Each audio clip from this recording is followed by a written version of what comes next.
Hello friends, स्वागत करते हैं आपके अपने चैनल श्री साइंस लेक्चर में एक और नए क्वेश्चन के साथ, जो कि हमारा इसमें है बहुत ही इम्पोर्टेंट 15 क्वेश्चन। तो चलिए वीडियो को शुरू करते हैं।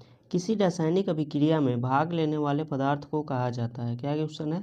किसी रासायनिक अभिक्रिया में भाग लेने वाले पदार्थ को कहा जाता है। तो देखिए, किसी रासायनिक अभिक्रिया में भाग लेने वाले पदार्थ को कहा जाता है, वो कहा जाता है अभिकारक। क्या कहा जाता है? अभिकारक कहा जाता है। जैसे मान लीजिए यहाँ पे H2 है प्लस O2 है, मिलकर बनाएगा यहाँ पे जल यानी कि H2O। ये जो हो जाएगा ये अभिकारक हो जाएगा। क्या हो जाएगा? अभिकारक। और जो H2O हो जाएगा वो हो जाएगा उत्पाद। क्या हो जाएगा? उत्पाद हो जाएगा। यानी कि इसको अभिकारक बोलते हैं जो रासायनिक अभिक्रिया में भाग लेता है, और इसको बोलते हैं उत्पाद। क्या बोलते हैं? उत्पाद बोलते हैं। चलिए चलते हैं अगले क्वेश्चन पे, क्वेश्चन नंबर दूसरा पे। देखिए क्वेश्चन नंबर दूसरा क्या है? निम्नलिखित में से कौन सी धातु कमरे के ताप पर द्रव अवस्था में होती है। क्या क्वेश्चन है? निम्नलिखित में से कौन सी धातु कमरे के ताप पर द्रव अवस्था में होती है। तो इसका जो आंसर हो जाएगा वो हो जाएगा पारा। क्या हो जाएगा? इसका आंसर पारा हो जाएगा। पारा जो होता है वो कमरे के ताप पर द्रव अवस्था में होता है। यानी कि आपका ऑप्शन नंबर बी सही हो जाएगा। कौन सा ऑप्शन? ऑप्शन नंबर बी सही हो जाएगा। चलिए चलते हैं अगले क्वेश्चन पे, क्वेश्चन नंबर 3 पे। देखिए क्वेश्चन नंबर 3 क्या है? आधुनिक आवर्त सारणी में आवर्तों की संख्या कितनी होती है। क्या क्वेश्चन है? आधुनिक आवर्त सारणी में आवर्तों की संख्या कितनी होती है। ऑप्शन नंबर ए है 7, ऑप्शन नंबर बी है 8, ऑप्शन नंबर सी है 9, ऑप्शन नंबर डी है 18। तो देखिए आवर्त की संख्या जो होती है वो 7 होती है, और समूह की संख्या जो होती है वो आप लोग कमेंट करके ज़रूर बताइएगा। आवर्त की संख्या जो होती है वो 7 होती है, समूहों की संख्या कितनी होती है आप लोग कमेंट करके ज़रूर बताइएगा। चलिए चलते हैं अगले क्वेश्चन पे, क्वेश्चन नंबर 4 पे। मानव हृदय में कोष्ठ होते हैं। क्या क्वेश्चन है? मानव हृदय में कितने कोष्ठ होते हैं। ऑप्शन नंबर ए है 2, ऑप्शन नंबर बी है 3, ऑप्शन नंबर सी है 4, ऑप्शन नंबर डी है 5। तो देखिए मानव हृदय में कोष्ठों की संख्या जो होती है वो होती है 4। कितनी होती है? 4 होती है। ऑप्शन नंबर आपका सी सही हो जाएगा। कौन सा ऑप्शन? ऑप्शन नंबर आपका सी सही हो जाएगा। 2 बाएं तरफ होते हैं जिसे अलिंद बोलते हैं, 2 दाएं तरफ होते हैं उसे निलय बोलते हैं। 2 बाएं तरफ और 2 दाएं तरफ होते हैं। चलिए अगला क्वेश्चन है, क्वेश्चन नंबर 5। इंसुलिन हार्मोन की कमी से कौन सा रोग होता है। क्या क्वेश्चन है? इंसुलिन हार्मोन की कमी से कौन सा रोग होता है। तो इंसुलिन हार्मोन की कमी से जो रोग होता है वो यानी कि मधुमेह यानी कि डायबिटीज होता है। क्या होता है? मधुमेह रोग होता है, जिसे डायबिटीज बोलते हैं इंग्लिश में। देखिए अगला क्वेश्चन है, क्वेश्चन नंबर 6।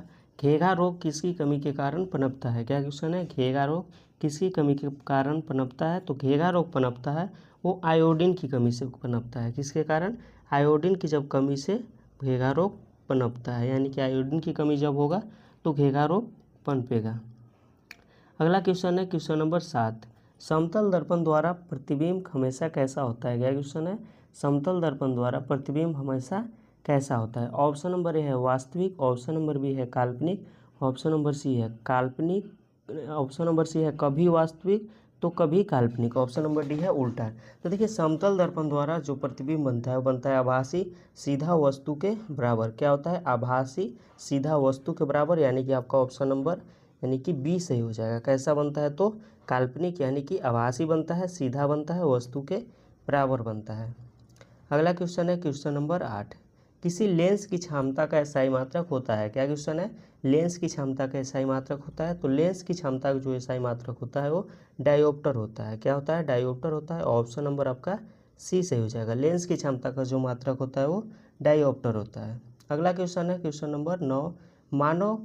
मानव नेत्र के किस भाग पर किसी वस्तु का प्रतिबिंब बनता है। क्या क्वेश्चन है? मानव नेत्र के किस भाग पर किसी वस्तु का प्रतिबिंब बनता है। ऑप्शन नंबर ए है कॉर्निया, ऑप्शन नंबर बी है परितैरिका, ऑप्शन नंबर सी है पुतली, ऑप्शन नंबर डी है रेटिना या दृष्टिपटल। तो देखिए मानव नेत्र में किसी वस्तु का जो प्रतिबिंब बनता है वो रेटिना पे यानी कि दृष्टिपटल पे बनता है। आपका ऑप्शन नंबर जो है वो डी सही हो जाएगा। किस पे? दृष्टिपटल यानी कि रेटिना पे बनता है। चलिए चलते हैं अगले क्वेश्चन पे, क्वेश्चन नंबर 10 पे। स्पष्ट दृष्टि की न्यूनतम दूरी कितनी होती है। यानी कि किसी वस्तु को स्पष्ट देखने के लिए न्यूनतम दूरी कितनी होगी। तो न्यूनतम दूरी जो होती है वो होती है 25 सेंटीमीटर। कितनी होती है? 25 सेंटीमीटर। यानी कि आपका ऑप्शन नंबर बी सही हो जाएगा। क्या हो जाएगा? Option number B. स्पष्ट दृष्टि की न्यूनतम दूरी जो होती है वो 25 सेंटीमीटर होती है।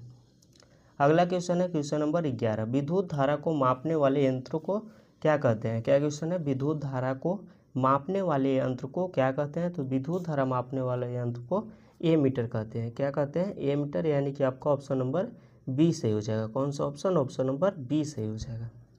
चलिए चलते हैं अगले क्वेश्चन पे। क्वेश्चन नंबर 12 पे, विभवांतर का एसआई मात्रक क्या होता है? क्या क्वेश्चन है? विभवांतर का एसआई मात्रक क्या होता है? ऑप्शन नंबर ए है ओम, ऑप्शन नंबर बी है कूलॉम, ऑप्शन नंबर सी है एम्पियर, ऑप्शन नंबर डी है वोल्ट। तो देखिए विभवांतर का जो मात्रक होता है वो होता है यानी कि वोल्ट होता है। क्या होता है? वोल्ट होता है। विभवांतर का जो मात्रक होता है वोल्ट होता है। ऑप्शन नंबर आपका डी सही हो जाएगा। चलिए अगला क्वेश्चन है क्वेश्चन नंबर 13। कौन सा क्वेश्चन?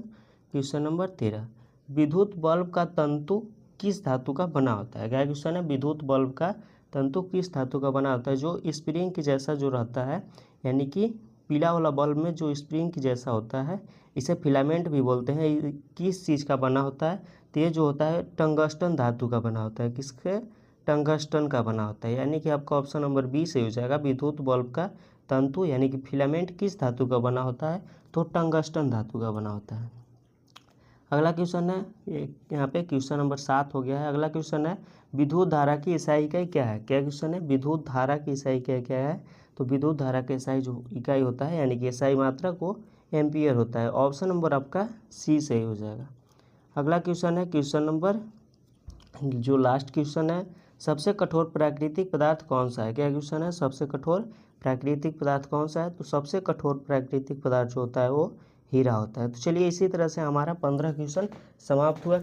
बहुत ही इम्पोर्टेंट क्वेश्चन है आपके क्लास 10 के लिए, बहुत ही इम्पोर्टेंट है। धन्यवाद।